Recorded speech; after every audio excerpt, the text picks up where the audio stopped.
दोस्तों, क्या आप जानते हैं कि गूगल आपके बारे में कितना जानता है? या फिर ये कि जब दुनिया के सबसे अमीर आदमी का तलाक हुआ तब उसे डाइवोर्स सेटलमेंट में कितनी बड़ी रकम देनी पड़ी? अच्छा, क्या ये जानते हैं कि मार्स पर एस्ट्रोनॉट्स का जाना और वापस पृथ्वी पर आना नामुमकिन क्यों है? मिलेंगे ऐसे ही कुछ बेहद इंटरेस्टिंग सवालों के जवाब आप सभी को आज के इस एपिसोड में। तो जल्दी से बांध लीजिए अपनी अपनी कमर पेटियां एक बार फिर। बिना किसी भी देरी के शुरू करते हैं फैक्टिफाइड हिंदी पर आज का ये सफर। Factified, facts on your face. Fact number 1। दोस्तों, चाहे वो ऑनलाइन सर्च हो या फिर नेविगेशन, गूगल की किसी ना किसी सर्विस को हम सब इस्तेमाल करते हैं। हर एंड्रॉइड यूजर का तो जीमेल अकाउंट होता ही है, लेकिन गूगल की इतनी अलग अलग एप्स इस्तेमाल करने के बाद क्या कभी आपने ये सोचा है कि गूगल आपके बारे में कितना जानता है? अगर नहीं तो दोस्तों बता दूं कि शायद आपसे भी ज्यादा। और वो कैसे, मैं अभी एक्सप्लेन करता हूँ। आप में से कुछ लोग ये तो जानते होंगे कि गूगल हमें ट्रैक करता है, लेकिन कितना, ये जान के शायद आपके होश उड़ जाए। दोस्तों, गूगल अब एक सर्च इंजन कंपनी नहीं रही, अब वो एक ट्रैकिंग कंपनी बन चुकी है। आपने गूगल पर आज तक क्या क्या सर्च किया है? आपने यूट्यूब पर कौन कौन सी वीडियो देखी हैं? आप कौन कौन सी वेबसाइट्स एक्सेस कर रहे हैं? माने कि आपकी पूरी इंटरनेट हिस्ट्री गूगल के एक डेटाबेस में हमेशा के लिए स्टोर रहती है। और दोस्तों, इसके लिए ये भी जरूरी नहीं कि ये ट्रैकिंग आपकी सिर्फ गूगल के क्रोम ब्राउजर पर ही हो। अपने वेबसाइट ट्रैकर्स के जरिए ये सारी ट्रैकिंग गूगल करता है इन इंट्रूसिव और इरिटेटिंग एड्स के लिए। दोस्तों, गूगल एड्स की दुनिया का बिग बॉस है और मैक्सिमम ऑनलाइन एड्स गूगल के प्लेटफॉर्म पर ही काम करती हैं। गूगल ये तक रिकॉर्ड करता है कि आपने किसी एड को देखा या नहीं, देखा तो कहां देखा, और देख के क्लिक किया या नहीं। इस ट्रैकिंग की हद तब और भी बढ़ जाती है जब आप एक एंड्रॉइड फोन यूजर होते हैं। आपकी लोकेशन से लेकर एप्स इस्तेमाल करने की आदतें, मैसेजेस और फोटोज, सब कुछ गूगल देख सकता है। और गूगल ये सब सिर्फ देखता ही नहीं है, बल्कि इस इकट्ठा हुई सारी इंफॉर्मेशन से वो आपकी एक यूनिक प्रोफाइल बनाता है। और फिर प्रोफाइलिंग के आधार पर ही गूगल आपको आपके इंटरेस्ट के हिसाब से एड्स दिखाता है और एडवर्टाइजर्स से मोटा मुनाफा कमाता है। तो कुछ समझे इस ट्रैकिंग के धंधे के बारे में। दोस्तों, एक टाइम पे जो ऑयल के लिए कहा जाता था, आज वही डेटा के लिए कहा जाता है। उम्मीद है इस फैक्ट की मदद से आप ट्रैकिंग के इस धंधे के बारे में कुछ समझे हो। Fact number 2। दोस्तों, नासा अपने एस्ट्रोनॉट्स को चांद पर ले जाकर वापस धरती पर ला चुका है, लेकिन क्या भविष्य में ऐसा ही कुछ मार्स मिशन पर मुमकिन है? क्या एस्ट्रोनॉट्स मंगल ग्रह की यात्रा करके वापस पृथ्वी पर आ सकते हैं? लेकिन दोस्तों, इसका जवाब बताने से पहले मैं ये जानना चाहता हूँ कि आप क्या सोचते हैं। वीडियो को यहीं पॉज करके नीचे कमेंट्स में साझा करें। खैर दोस्तों, आपको बता दूं कि मौजूदा टेक्नोलॉजी के दम पर मंगल ग्रह पर जाना और वापस पृथ्वी पर आना इतना इम्प्रैक्टिकल है कि हम इसे इम्पॉसिबल भी कह सकते हैं। Cost effective technology, hardware reuse और मॉडर्न रॉकेट प्रोपल्शन सिस्टम होने के बावजूद आज भी साइंटिस्ट उन्हीं ग्रेविटी, मोशन और एरोडायनेमिक्स के नियमों से बंधे हुए हैं जिससे नासा के वैज्ञानिक 60 के दशक में बंधे हुए थे। मंगल ग्रह से वापस आने में सबसे बड़ी दिक्कत है ग्रेविटी। मंगल पर चांद से डबल से भी ज्यादा ग्रेविटी है। जहां चांद पर 1 किलो मास को लिफ्ट करने के लिए 632 किलोग्राम हार्डवेयर, टैंक और फ्यूल की जरूरत होती है, वहीं मंगल पर इससे दोगुने से भी ज्यादा हार्डवेयर और फ्यूल की जरूरत पड़ेगी, जो वहां पहुंचाना कोई आसान चीज नहीं है। दूसरा है मंगल की पृथ्वी से दूरी। दोस्तों, अपोलो के एस्ट्रोनॉट्स तो 3 ही दिन में चांद पर पहुंच गए थे, लेकिन पृथ्वी और चांद की दूरी से पृथ्वी और मंगल की दूरी 203 गुना ज्यादा है।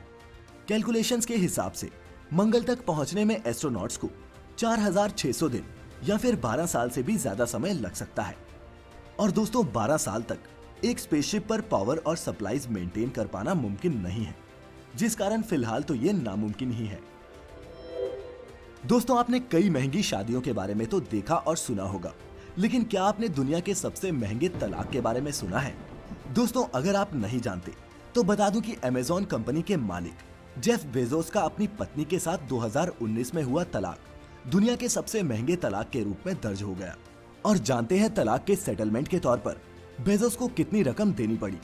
पूरे 38 बिलियन यूएस डॉलर्स, जो होते हैं करीब करीब 2,80,000 करोड़ रुपए, जिसके मिलने के बाद जेफ की एक्स वाइफ मैकेंजी दुनिया की चौथी सबसे अमीर महिला बन गई।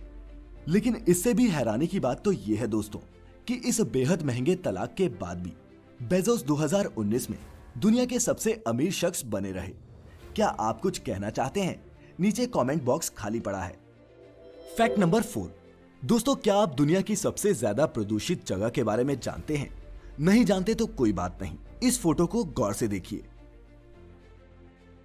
आपको ये जगह झुग्गियों के बीच एक डंपिंग ग्राउंड की तरह लग रही होगी, लेकिन दोस्तों आपको बता दूं कि ये एक नदी है।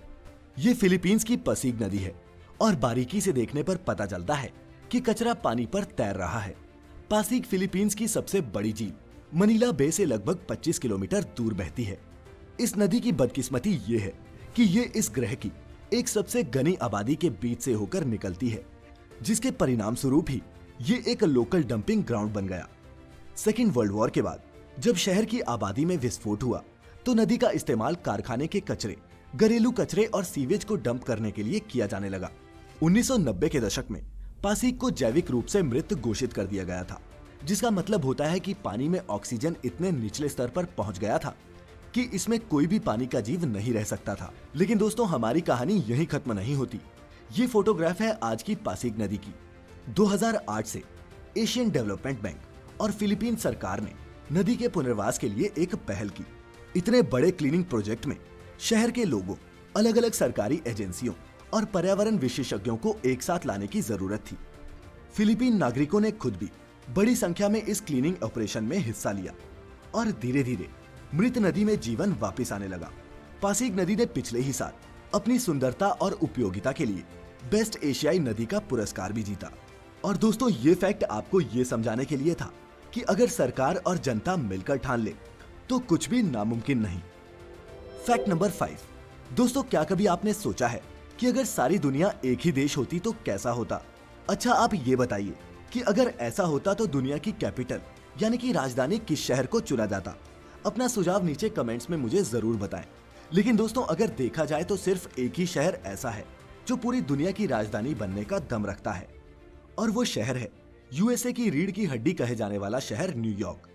सिर्फ 783 वर्ग किलोमीटर में फैला न्यूयॉर्क अकेले ही पूरे अमेरिका की जीडीपी में लगभग 8% का योगदान देता है।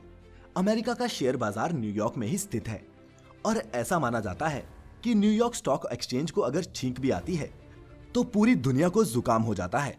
न्यूयॉर्क की साल 2018 की जीडीपी 1.7 ट्रिलियन डॉलर्स थी। ये कितनी ज्यादा है, इसका अंदाजा आप इसी बात से लगा सकते हैं कि 2018 में ही 32 लाख वर्ग किलोमीटर में फैले भारत की जीडीपी 2.7 ट्रिलियन डॉलर्स थी, जो कि न्यूयॉर्क जैसे एक शहर की जीडीपी का दुगना भी नहीं है।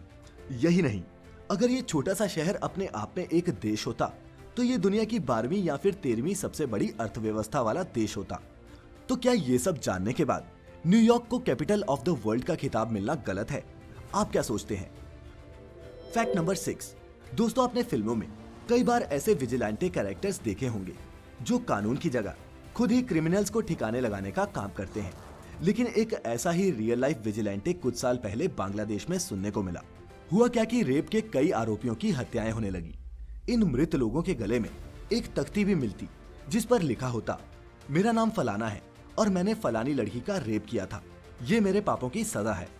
ये कौन कर रहा था ये कोई भी समझ नहीं पा रहा था, बस पता था तो बस एक नाम, हरक्यूलिस। ये शख्स रेप के आरोपियों को एक के बाद एक मौत के घाट उतारने लगा, जिसके बाद अपराधियों के दिल में एक आतंक सा फैल गया। लेकिन दोस्तों, ये आज तक पकड़ा नहीं गया और हरक्यूलिस तब से एक रहस्य ही बना हुआ है। Fact number 7। दोस्तों, क्या कभी आपने ऐसी तस्वीरें देखी हैं जिसमें हमें सपेरों का देश कहने वाले इन पश्चिमी लोगों की नग्नता नजर आती हो? समझे नहीं तो मैं समझाता हूँ। एक बार जरा इन चौंकाने वाली इन रेयर फोटोग्राफ्स को देखिए। ये तस्वीरें, जिनमें से कुछ तो हाल ही में 1958 में ली गई थी, दिखाती हैं कि काले और एशियाई लोगों के साथ कैसे इन लोगों ने क्रूरता से व्यवहार किया और सर्कस के जानवरों की तरह इनकी नुमाइशें लगाकर खूब पैसा भी बटोरा। विभिन्न जनजातियों वाले इन लोगों को मानव चिड़ियाघर में कैद करके रखा जाता था।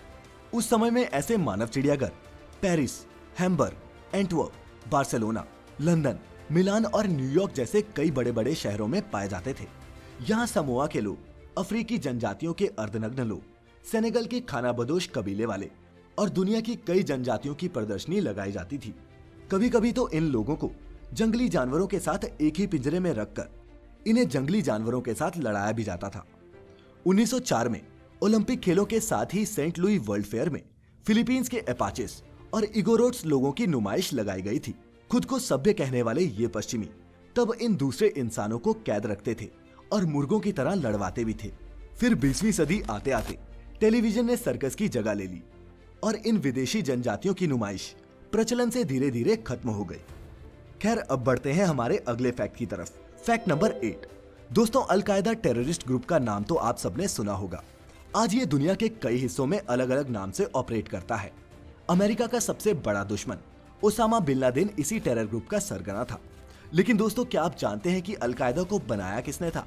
नहीं जानते तो हैरान रह जाएंगे जानकर कि अलकायदा को बनाने वाला कोई और नहीं, खुद अमेरिका ही था। कोल्ड वॉर के टाइम पे अमेरिका को सोवियत संघ के बॉर्डर पर लगने वाले इलाकों में यहाँ का मिलिटेंट पॉलिटिकल इस्लाम खूब भाया। तब CIA को ये टेरर आउटफिट्स सोवियत संघ के तोड़ के तौर पर नजर आ रहे थे। Farmer British foreign secretary Robert cook बताते हैं कि अलकायदा, जिसका अरबी में मतलब एक डेटाबेस होता है और कुछ नहीं, CIA जैसी एजेंसीज द्वारा ट्रेन और सऊदी द्वारा फंडेड एक मिलिट्री ग्रुप है जिसे ये रूस के खिलाफ लड़ने के लिए इस्तेमाल कर रहे थे।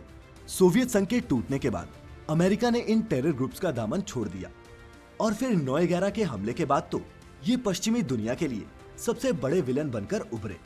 लेकिन दोस्तों, ये गेम हमारी और आपकी समझ से बहुत ऊपर है, इसीलिए हम आगे बढ़ते हैं अपनी वीडियो के अगले फैक्ट की तरफ। Fact number 9। दोस्तों, आपने मुंबई की मरीन ड्राइव पर समुद्र किनारे पड़े इन अजीब से शेप्स वाले हजारों कंक्रीट पॉट्स को तो देखा होगा। आपकी जानकारी के लिए बता दूं कि इन्हें टेट्रापॉड्स कहते हैं। लेकिन क्या आप जानते हैं कि ये वहां किस लिए रखे गए हैं?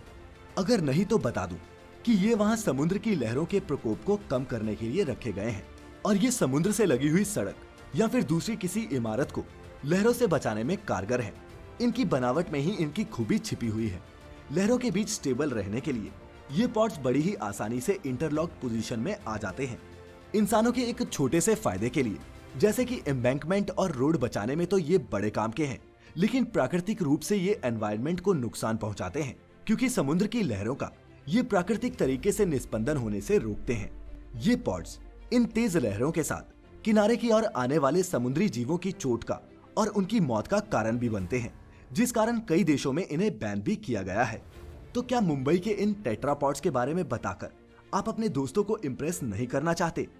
ऐसे सभी माइंड ब्लोइंग फैक्ट्स के लिए अभी सब्सक्राइब करें फैक्टिफाइड हिंदी। खैर, अब बढ़ते हैं इस वीडियो के आखिरी फैक्ट की तरफ। Fact number 10। दोस्तों, कोरोना को नॉकडाउन करने के लिए भले ही लॉकडाउन की जरूरत आन पड़ी हो, लेकिन इसकी वजह से सिर्फ हमारी नजर ही नहीं बल्कि सारा नजारा भी बदल चुका है। इस खेल का कंट्रोल अब प्रकृति के हाथों में जा चुका है, जिसकी वजह से हवाएं खुल के बह रही हैं, आसमान साफ दिखाई दे रहा है और पशु पक्षियों को भी इंसानों की बनाई बस्तियों और सड़कों में बेखौफ घूमने का मौका मिल रहा है। लेकिन दोस्तों, ये पहली बार नहीं है जब प्रकृति ने इंसानों पर अपना वर्चस्व साबित किया है। अप्रैल 1986 में यूक्रेनियन SSR में चेर्नोबिल न्यूक्लियर पावर प्लांट में हुए इतिहास के सबसे बड़े न्यूक्लियर हादसे में कई लोगों की जान गई थी। रेडियो एक्टिविटी की वजह से हजारों लोगों ने इस इलाके को हमेशा हमेशा के लिए छोड़ दिया और वैज्ञानिकों ने बताया कि ये जगह 20-25 हजार सालों तक इंसानों के रहने लायक नहीं हो पाएगी।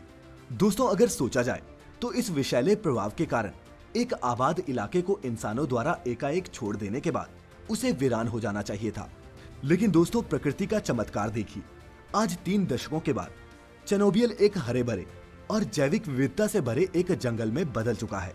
यहाँ तक कि उस दौरान अस्तित्व के संकट से जूझ रहे कई जीव जंतु अब यहाँ बिना किसी रोक टोक के घूमते फिरते दिखते हैं। कुदरत ने इंसानों को तो उस जगह से निकाल दिया, लेकिन वहाँ बचे बाकी जीवन को और भी समृद्ध कर दिया। बेशक दोस्तों, चेर्नोबिल एक मैनमेड डिजास्टर था और कोरोना एक नेचुरल डिजास्टर, लेकिन इन दोनों ही केसेस में एक बात तो साबित होती है और वो ये है कि प्रकृति के आगे इंसान का कद बहुत बोना है। फिलहाल आपके लिए जरूरी है अपनी सेहत का ख्याल रखने का और जरूरत ना हो तो घर से नहीं निकलने का। बाकी आपको फैक्टिफाई करने मैं फिर आऊंगा इनक्रेडिबल और अमेजिंग फैक्ट्स के एक और सफर के साथ। फिलहाल यही खत्म होता है आज का फैक्टिफाइड हिंदी पर ये सफर। मिलेंगे अगली वीडियो में, तब तक अपना ख्याल रखें, खुश रहें और इस वीडियो को अंत तक देखने के लिए आपका बहुत बहुत शुक्रिया।